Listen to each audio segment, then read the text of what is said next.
Cockroach ಪಾರ್ಟಿಗಳ ಹಾವಳಿಗೆ PM Modi silent. 14 ವರ್ಷಗಳ ಇತಿಹಾಸದಲ್ಲಿ ಮೋದಿ ಸಂಪುಟದ ಮೊದಲ ತಲೆದಂಡ. ಮೋದಿ ಪಿಎಂ ಆದಾಗಿನಿಂದಲೂ ಯಾವ ಸಚಿವರ ತಲೆದಂಡವೂ ಆಗಿರಲಿಲ್ಲ. ಇದೇ ಮೊದಲ ಸಲ ಮೋದಿ ಕ್ಯಾಬಿನೆಟ್ನ ಸಚಿವರ ರಾಜೀನಾಮೆ. ಜೆನ್ಸಿಗಳ ಹಾವಳಿಗೆ ಬೆದರಿ ಧರ್ಮೇಂದ್ರ ಪ್ರಧಾನ್ ರಾಜೀನಾಮೆಯನ್ನ ನೀಡುವಂತ ಪರಿಸ್ಥಿತಿ ಬಂತು. ಶಿಕ್ಷಣ ಸಚಿವ ಧರ್ಮೇಂದ್ರ ಪ್ರಧಾನ್ ರಾಜೀನಾಮೆಯನ್ನ ಸಿಜೆಪಿ ಡೆಡ್ಲೈನ್ಗೆ ಹೆದರಿ ಪಡ್ಕೊಂಡ್ರ ರಾಜೀನಾಮೆಯನ್ನ ಮೋದಿ. ಧರ್ಮೇಂದ್ರ ಪ್ರಧಾನ್ ರಾಜೀನಾಮೆ ಬೆನ್ನಲ್ಲೇ ಸಿಜೆಪಿಗೆ ಸಿಕ್ಕಂತಹ ಅತಿ ದೊಡ್ಡ ಗೆಲುವಿದು. ಕಾಕ್ರೋಚ್ ಪಾರ್ಟಿ ಹೋರಾಟ ಈಗ ನಿಲ್ಲುತ್ತಾ? ಜರಳೆ ಹೋರಾಟ ಮುಂದೆ ಇನ್ನಷ್ಟು ಉಲ್ಬಣಗೊಳ್ಳುತ್ತಾ? ಪ್ರಧಾನ್ ನಿರ್ಗಮನದ ಬಳಿಕವೂ ಕೂಡ ತಣ್ಣಗಾಗದ ರಣಕಹಳೆ. ರಸ್ತೆಗೆ ಇಳಿದು ಹೋರಾಟ ಮುಂದುವರಿಸುತ್ತಾ ಕಾಕ್ರೋಚ್ ಪಾರ್ಟಿ. ಧರ್ಮೇಂದ್ರ ಪ್ರಧಾನ್ ರಾಜೀನಾಮೆ ಸಾಕೆಂದು ಹೋರಾಟವನ್ನ ನಿಲ್ಲಿಸುತ್ತಾ ಕಾಕ್ರೋಚ್ ಪಾರ್ಟಿ. ಕಾಕ್ರೋಚ್ ಪಾರ್ಟಿ ಹಠಾವು. ಪ್ರಧಾನ್ ರಾಜೀನಾಮೆ ಆಯ್ತು, ಮುಂದೇನು? What next? ರಾಜೀನಾಮೆ ಪಡೆಯುವಲ್ಲಿ ಯಶಸ್ವಿಯಾದ ಪಕ್ಷದ ಹೋರಾಟ ಇಲ್ಲಿಗೆ ಅಂತ್ಯವಾಯಿತೆ. ಪ್ರಧಾನ್ ರಾಜೀನಾಮೆ ಶಾಕ್. ಕಾಕ್ರೋಚ್ ಪಾರ್ಟಿಯ ಮುಂದಿನ ರಣತಂತ್ರ ಏನು ಹಾಗಾದ್ರೆ? ಗೆಲುವಿನ ಖುಷಿಯಲ್ಲೋ ಹೊಸ ಹೋರಾಟದ ತಯಾರಿಯಲ್ಲೋ ಹಾಗಾದ್ರೆ ಕಾಕ್ರೋಚ್ಗಳ ಮುಂದಿನ ನಡೆಯಾದ್ರೂ ಏನೇನು ಎಂಬುದೇ ಸದ್ಯದ ಪ್ರಶ್ನೆ. ಧರ್ಮೇಂದ್ರ ಪ್ರಧಾನ್ ರಾಜೀನಾಮೆ ಸಾಕುವಂತ ಹೋರಾಟವನ್ನ ಇಲ್ಲಿಗೆ ನಿಲ್ಲಿಸ್ಬಿಡುತ್ತಾ? ಈ ಕುತೂಹಲ ಇದೆ.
जिनकी जिंदगी धर्मेंद्र प्रधान ने लिए थे।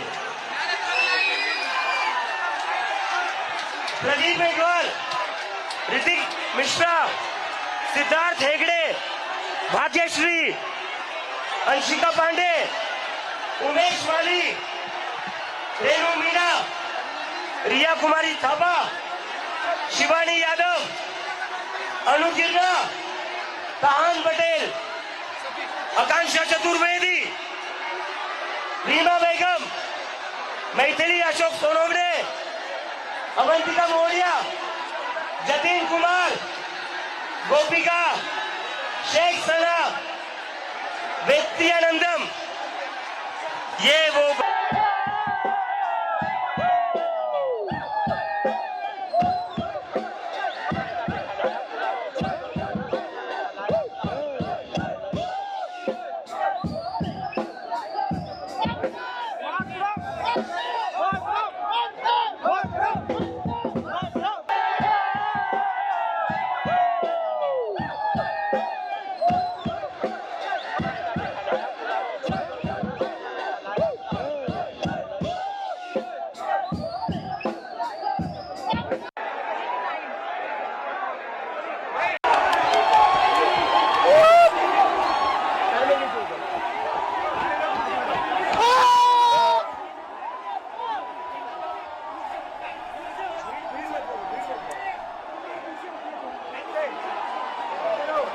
ಧರ್ಮೇಂದ್ರ ಪ್ರಧಾನ್ ರಾಜೀನಾಮೆಯನ್ನ ಕೊಡ್ತಿದ್ದ ಹಾಗೇನೆ ಅವರ ರಾಜೀನಾಮೆ ಅಧಿಕೃತವಾಗಿ ಕೇಂದ್ರ ಸರ್ಕಾರ ಸ್ವೀಕಾರ ಮಾಡಿದೆ ಅನ್ನುವಂಥ ಮಾಹಿತಿ ಗೊತ್ತಾಗ್ತಿದ್ದ ಹಾಗೇನೆ ಸಿಜೆಪಿ ಪಾರ್ಟಿ ಸಂಭ್ರಮಿಸ್ತಾ ಇದೆ. ಸಿಜೆಪಿ ಕಾರ್ಯಕರ್ತರು ಸಂಭ್ರಮಿಸ್ತಾ ಇರುವಂಥದ್ದನ್ನು ಕಾಣಬಹುದು.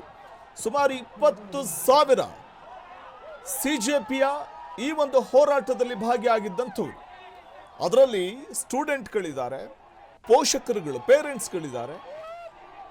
ಸಿಜೆಪಿ ಪಾರ್ಟಿಯ ಈ ಒಂದು ಹೋರಾಟವನ್ನು ಬೆಂಬಲಿಸಿ ದೇಶದ ಮೂಲೆ ಮೂಲೆಯಲ್ಲೂ ಕೂಡ ಪ್ರತಿಭಟನೆಗಳು ನಡೆದಿದ್ವು. ಕಾರಣ ಇಷ್ಟೇ, ಭವ್ಯ ಭಾರತದ ಭವಿಷ್ಯವನ್ನು ಬರೆಯುವಂಥ ಯುವಕರಿಗೆ ಅನ್ಯಾಯ ಆಗಬಾರದು. ಶಿಕ್ಷಣ ವ್ಯವಸ್ಥೆಯಲ್ಲಿ ಆಗ್ತಾ ಇರುವಂಥ ಮಹಾದ್ರೋಹ, ಆ ದ್ರೋಹವನ್ನು ಸಂಪೂರ್ಣವಾಗಿ ಕಲುಷಿತಗೊಂಡಿರುವಂಥ ಆ ಒಂದು ಶಿಕ್ಷಣ ವ್ಯವಸ್ಥೆಯನ್ನು ಸರಿ ಮಾಡಬೇಕಿದೆ. ಪರಿಶುದ್ಧವಾದಂಥ ಪಾರದರ್ಶಕವಾದ ಶಿಕ್ಷಣ ವ್ಯವಸ್ಥೆ ಆಗಬೇಕು. ಭವ್ಯ ಭಾರತದ ಭವಿಷ್ಯದ ಕನಸುಗಳಾಗಿರುವಂಥ ಯುವಕರಿಗೆ ಮುಂದಿನ ದಿನಗಳಲ್ಲಿ ಸರಿಯಾದಂಥ ಒಂದು ಶಿಕ್ಷಣ ಅಥವಾ ಪ್ರತಿಭಾವಂತರಿಗೆ ಸರಿಯಾದ ರೀತಿಯ ಒಂದು ಶಿಕ್ಷಣದಲ್ಲಿ ವ್ಯವಸ್ಥೆ ಆಗಬೇಕು, ಪಾರದರ್ಶಕವಾದ ವ್ಯವಸ್ಥೆ ಆಗಬೇಕು ಅನ್ನುವಂಥ ಕಾರಣಕ್ಕೆ ನಡೆದಂಥ ಈ ಹೋರಾಟದಲ್ಲಿ ಮೊದಲ ಜಯ ಸಿಕ್ಕಂತಾಗಿದೆ. ಧರ್ಮೇಂದ್ರ ಪ್ರಧಾನ್ ಅವರ ರಾಜೀನಾಮೆಯಿಂದ ನೈತಿಕ ಹೊಣೆ ಹೊತ್ತು ಧರ್ಮೇಂದ್ರ ಪ್ರಧಾನ್ ರಾಜೀನಾಮೆ ನೀಡಿದ್ದಾರೆ. ಅಭಿಷೇಕ್ ದೀಪ್ಗೆ ಅವರು ಈ ಸಂದರ್ಭದಲ್ಲಿ ಮೃತಪಟ್ಟಂತಹ ಎಲ್ಲ ಸ್ಟೂಡೆಂಟ್ಗಳ ಹೆಸರನ್ನ ಉಲ್ಲೇಖ ಮಾಡ್ತಾ ಇದ್ರು. ಅವರ ಆತ್ಮಕ್ಕೆ ಇವತ್ತು ಶಾಂತಿ ಸಿಕ್ಕಿದೆ ಅನ್ನುವಂಥದ್ದು ಸ್ಪಷ್ಟವಾಗಿ ನಾವು ಕಾಣಬಹುದಾಗಿದೆ. ಮತ್ತಿಷ್ಟೇ ಸಾಲದು, ಧರ್ಮೇಂದ್ರ ಪ್ರಧಾನ್ ಅವರ ರಾಜೀನಾಮೆ ಅಷ್ಟೇ ಸಾಲದು, ಶಿಕ್ಷಣ ವ್ಯವಸ್ಥೆಯಲ್ಲಿ ಅಮೂಲಾಗ್ರ ಬದಲಾವಣೆ ಆಗಬೇಕು. ಆಗ ಮಾತ್ರ ಮುಂದಿನ ಪೀಳಿಗೆಗೆ ಶಿಕ್ಷಣ ಅನ್ನುವಂಥದ್ದು, ಪ್ರತಿಭಾವಂತರಿಗೆ ನ್ಯಾಯ ದೊರಕಿದಂತಾಗತ್ತೆ. ಸದ್ಯ ಸೆಲೆಬ್ರೇಷನ್ ಗಮನಿಸಬಹುದು ನಾವು.